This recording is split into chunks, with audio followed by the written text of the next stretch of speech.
Hello student, स्वागत है आपका हमारे नए वीडियो में। हम पढ़ रहे थे 11वीं कक्षा के जीव विज्ञान का अध्याय 14 जो कि है श्वसन और गैसों का विनिमय।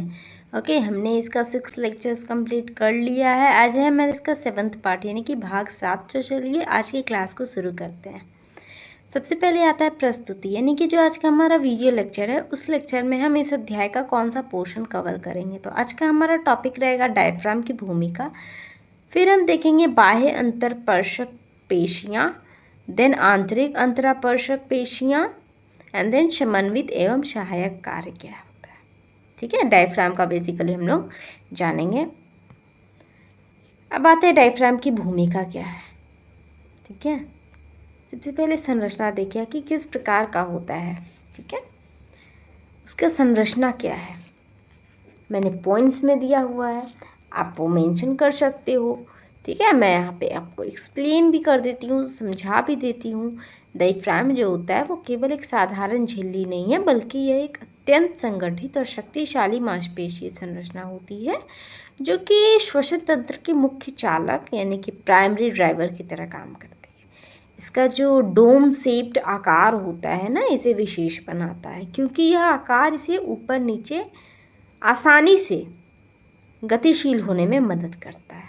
सामान्य अवस्था में यह ऊपर की ओर उभरा रहता है, लेकिन जैसे ही यह संकुचित होता है यह नीचे की ओर यानी कि समतल यानी फ्लैटन हो जाता है। इसकी मांसपेशियां रेशाएं केंद्र से किनारों की ओर फैली होती हैं, जिससे कि यह पूरे वक्ष गुहा के आयतन को एक साथ प्रभावित कर सकता है। और यही कारण है कि श्वसन की लगभग 60 से 75% केवल क्रिया जो होती है केवल डायफ्राम द्वारा ही संचालित होती है।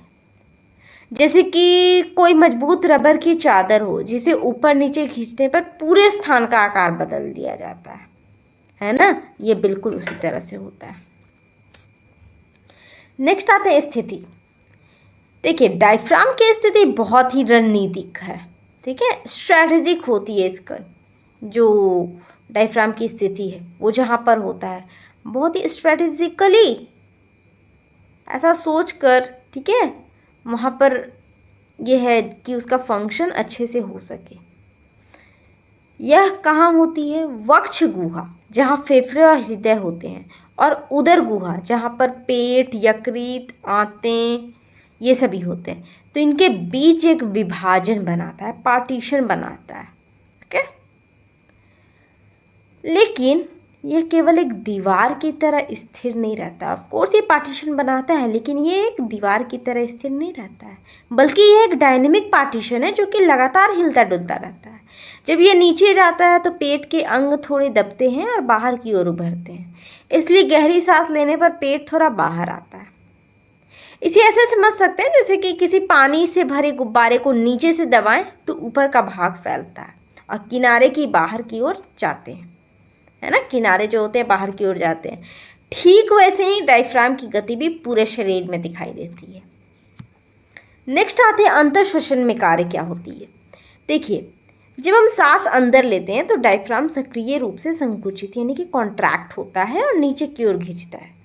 इस क्रिया से 3 महत्वपूर्ण बदलाव होते हैं। वक्ष गुहा का आयतन बढ़ जाता है, ठीक है, अंदर का दाब यानी इंट्रापल्मोनरी प्रेशर कम हो जाता है, और फिर बाहरी वातावरण का अधिक दाब हवा को अंदर की ओर धकेलता है। और इस पूरी प्रक्रिया में फेफड़े स्वयं सक्रिय रूप से हवा नहीं खींचते हैं, बल्कि वे केवल दबाव के अंतर यानी प्रेशर ग्रेडियंट के कारण फैलते हैं। इसके साथ साथ बाह्य अंतरापर्शक पेशियां जो होती हैं वो भी पसलियों को ऊपर उठाकर इस प्रक्रिया को और प्रभावी बनाती हैं। जैसे कि आप एक खाली बोतल को खींच कर बड़ा कर दें तो उसमें हवा अपने आप भर जाएगी, है ना, या फिर सिरिंज का पिस्टन जो होता है वो नीचे खींचने पर द्रव अपने आप अंदर आ जाता है कि नहीं। आप जब ऐसे खींचते हो तो जो भी लिक्विड होता है वो आ जाता है। तो ठीक यही सिद्धांत यहाँ पर भी काम करता है। ओके, चलिए नेक्स्ट आते हैं निश्वसन में कार्य। देखिए, जब हम सांस छोड़ते हैं तो डायफ्राम शिथिल यानी रिलैक्स हो जाता है और अपनी मूल डोम शेप्ड स्थिति में वापस आ जाता है। ये जो प्रक्रिया होती है मुख्यतः पैसिव होती है, यानी इसमें मांसपेशियों को सक्रिय रूप से अधिक ऊर्जा खर्च नहीं करनी पड़ती है। इस दौरान 3 महत्वपूर्ण बदलाव होते हैं और ये जो बदलाव है आपको याद रखना है। पहला तो वक्ष गुहा का आयतन कम हो जाता है, दूसरा अंदर का दाब बढ़ जाता है, और तीसरा फेफड़ों की लोच यानी इलास्टिक रिकॉइल जो होती है उन्हें सिकुड़ती है और हवा बाहर निकलती है। यदि हम जोर से सांस छोड़ते हैं जैसे कि फूंक मारते समय, तो आंतरिक अंतरापर्शक जो और फिर उदरीय पेशियाँ वो भी सक्रिय हो जाती हैं और इस प्रक्रिया को तेज कर देती हैं। जैसे कि कोई स्पंज पानी सोखने के बाद जब छोड़ा जाता है तो वो अपने आप सिकुड़कर पानी बाहर निकाल देता है, या फिर स्प्रिंग को दबाकर छोड़ने पर वह वापस अपनी जगह आ जाता है और अंदर की ऊर्जा को बाहर धकेल देता है। तो यही है, जैसे कि अगर आप पूरे डायफ्राम की भूमिका को एक लाइन में समझे तो यह एक प्रेशर जनरेटर की तरह काम करता है, जो कि छाती के अंदर दबाव को बदलकर हवा के अंदर आने और बाहर जाने की प्रक्रिया को नियंत्रित करता है। और यही कारण है कि यदि डायफ्राम ठीक से काम ना करे, जैसे कि किसी चोट या फिर तंत्रिका क्षति के कारण, तो श्वसन बहुत ज़्यादा कठिन हो जाता है। और इस तरह डायफ्राम केवल एक मांसपेशी नहीं बल्कि श्वसन तंत्र का मुख्य इंजन होता है, जो कि हर पल बिना रुके हमारे जीवन को बनाए रखता है। ओके, चलिए नेक्स्ट आते हैं बाह्य अंतरापर्शक पेशियां। इसकी संरचना देखिए। बाह्य अंतरापर्शक पेशियां पसलियों यानी रिब्स के बीच पाई जाने वाली मांसपेशियां हैं, जो कि छाती की बाहरी परत का निर्माण करती है। ये पेशियां जो होती है तिरछी होती है, ऑब्लिक दिशा में व्यवस्थित होती हैं, ऊपरी पसली से निचली पसली की ओर नीचे और आगे की दिशा में जाती है ना। और यही तिरछा विन्यास जो होता है इन्हें संकुचन के समय पसलियों को ऊपर उठाने में सक्षम बनाता है। हर दो पसलियों के बीच इनकी उपस्थिति वक्ष पिंजर को एक लचीला लेकिन एक मजबूत ढांचा प्रदान करती है। अगर केवल हड्डियां ही होती तो छाती जो होती वो कठोर होती और श्वसन के दौरान फैल नहीं पाती। ये पेशियां जो होती है न केवल श्वसन में बल्कि चेस्ट की जो स्थिरता होती है, स्टेबिलिटी होती है, वो भी बनाए रखने में मदद करती है, ताकि फेफड़ों के विस्तार के दौरान पूरा ढांचा जो है वो संतुलित रहे। जैसे कि किसी टेंट में लगे मजबूत रस्से जो होते हैं उसे बांध कर रखते हैं, ठीक है, और ज़रूरत पड़ने पर फैलने की अनुमति भी देते हैं, है ना। तो आप किसी भी चीज़ को आप डेली लाइफ से उसे रिलेट करके देखिए तो आपको ज़्यादा अच्छे से समझ में आएगा। नेक्स्ट आते हैं स्थिति। स्थिति क्या है? स्थिति भी मैंने बताया है ना कि किस तरह से ये दो पसलियों के बीच में होती है, वक्ष पिंजर का भाग होता है, बाहरी सतह पर स्थित होता है, श्वसन गतियों में सहायक होती है। ओके, अब आते हैं अंतर श्वसन में कार्य क्या है। जब हम सांस अंदर लेते हैं तो ये बाह्य अंतरापार्श्विक पेशियां जो होती है सक्रिय होकर संकुचित यानी कॉन्ट्रैक्ट होती है, और इनके संकोचन से पसलियां ऊपर यानी अपवर्ड और बाहर की ओर उठती हैं, ठीक है, अपवर्ड और आउटवर्ड। इस गति के कारण दो महत्वपूर्ण आयाम बढ़ते हैं, अग्रपश आयाम यानी फ्रंट टू बैक डायमीटर, और दूसरा होता है साइड टू साइड डायमीटर। इसके साथ ही उरोस्थी यानी स्टर्नम भी थोड़ा आगे की ओर खिसकती है, जिससे कि छाती का आगे का भाग भी फैलता है। अब जब छाती का आयतन बढ़ता है तो उसके अंदर का दाब कम हो जाता है, बॉयल्स लॉ के अनुसार, समझ रहे हैं। तो इस दाब के अंतर के कारण बाहर की हवा क्या होती है, फेफड़ों के अंदर प्रवेश कर जाती है। और यह ध्यान रखना बहुत ज़्यादा ज़रूरी है कि बाह्य अंतरापर्शक पेशियां अकेले काम नहीं करती हैं, ये डायफ्राम के साथ मिलकर कोऑर्डिनेटेड सिस्टम बनाती हैं, जो कि श्वसन और अधिक प्रभावी बनाता है। श्वसन को आप कह सकते हैं अधिक प्रभावी बनाता है। ओके, चलिए नेक्स्ट आते हैं प्रभाव।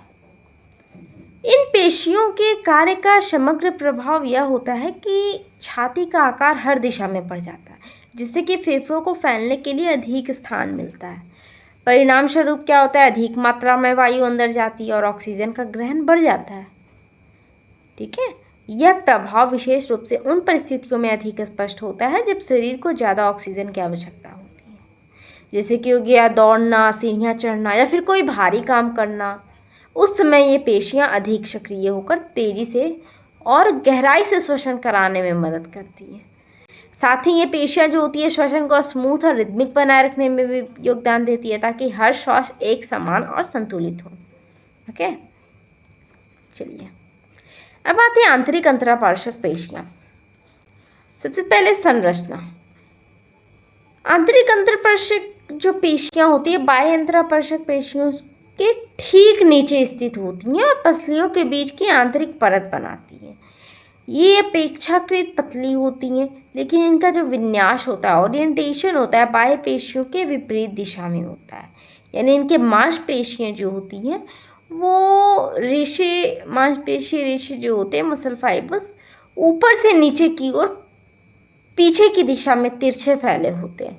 यह विपरीत दिशा ही इन्हें एक अलग कार्य के लिए सक्षम बनाती है। जहाँ पर बाह्य पेशियाँ पसलियों को ऊपर उठाती हैं, वहीं आंतरिक पेशियाँ उन्हें नीचे खींचने में मदद करती है। इनका मुख्य कार्य होता है, सामान्य श्वसन में कम दिखाई देता है। इनका जो मुख्य कार्य है वो सामान्य श्वसन में, नॉर्मल ब्रीदिंग में कम दिखाई देता है, लेकिन ये कंट्रोल्ड और फोर्सफुल ब्रीदिंग में बहुत महत्वपूर्ण भूमिका निभाती है।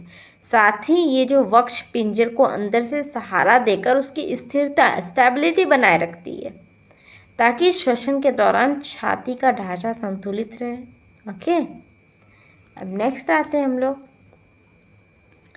ये हो गया, स्थिति भी मैंने बता दिया। निश्वसन में कार्य देखे क्या है। अधिकतर जैसे कि सामान्य निश्वसन, नॉर्मल एक्सहेलेशन, अधिकतर पैसिव होता है, जिसमें कि डायफ्राम की शिथिलता और फेफड़ों की लोच ही पर्याप्त होती है। लेकिन जब हमें जोर से या तेज़ी से सांस बाहर निकालनी होती है, जैसे कि खांसते समय, छींकते समय, जोर से बोलते या फिर गाना गाते समय, तब आंतरिक अंतरापेशिक जो पेशियाँ होती है वो सक्रिय हो जाती हैं।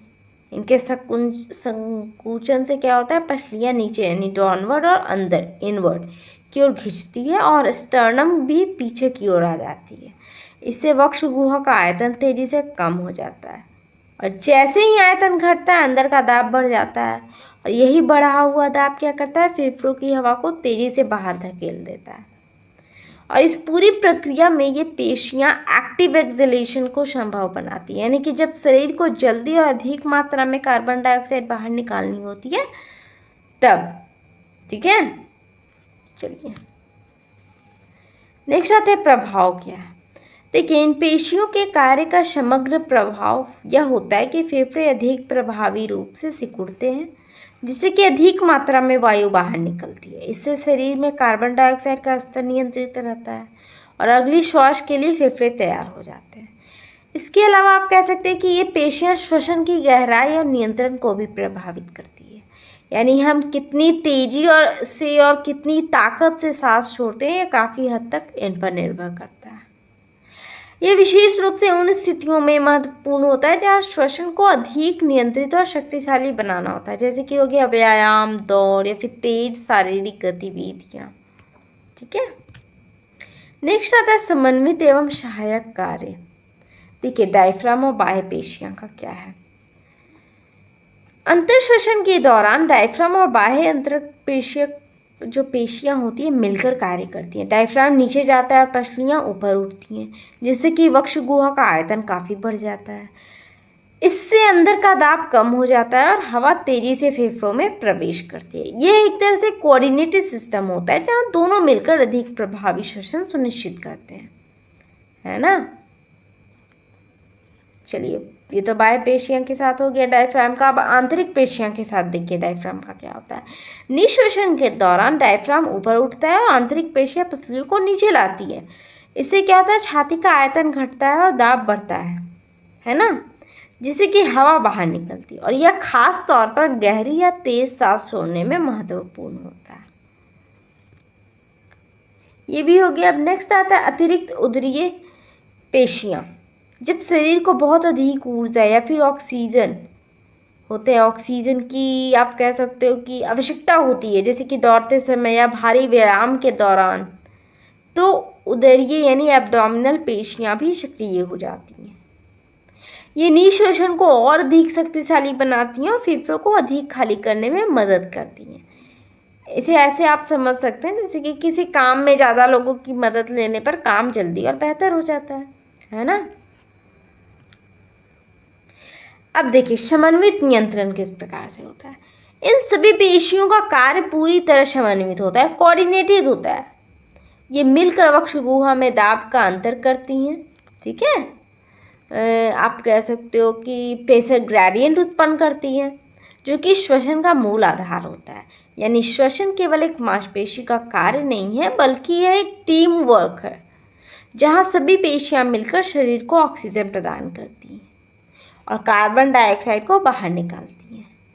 जैसे कि एक अच्छी तरह संगठित टीम जो होता है, जहाँ हर सदस्य अपनी भूमिका निभाता है और मिलकर लक्ष्य प्राप्त करता है कि नहीं।